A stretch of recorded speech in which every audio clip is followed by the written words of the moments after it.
France, the Eurozone's second largest economy, has had 5 prime ministers in just 2 years, and that level of political instability is starting to rattle financial markets. Political instability in an emergent market may be expected, but in a core European economy like France, it sends a much stronger signal to global investors. France is living through political turmoil, the likes of which it hasn't seen since the Fifth Republic was founded. Macron has tried to push through reforms, most notably raising the retirement age from 62 to 64, a very modest change by any standard. But the French people hit the streets.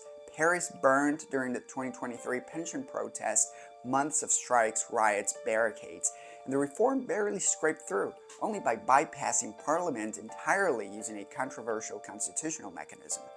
That's how resistant France is to any form of change or austerity, and it gets worse. You hear the stories about governments blocking opposition leaders in developing countries, in authoritarian regimes, not in a G7 democracy. But just recently, Marine Le Pen, the leader of the largest opposition party in France, was barred by a French court from running for president for 5 years over alleged misuse of EU funds. Whether you agree with her politics or not, this is a democratic red flag. The leading opposition candidate barred from standing for election in France. So you have a country with exploding debt, a government with no majority, a population allergic to reform, and now a compromised democratic process. But here's the thing, political instability is not the end of the story, because even if France had a stable, functional government tomorrow, they would still be left with a fundamentally broken economic model.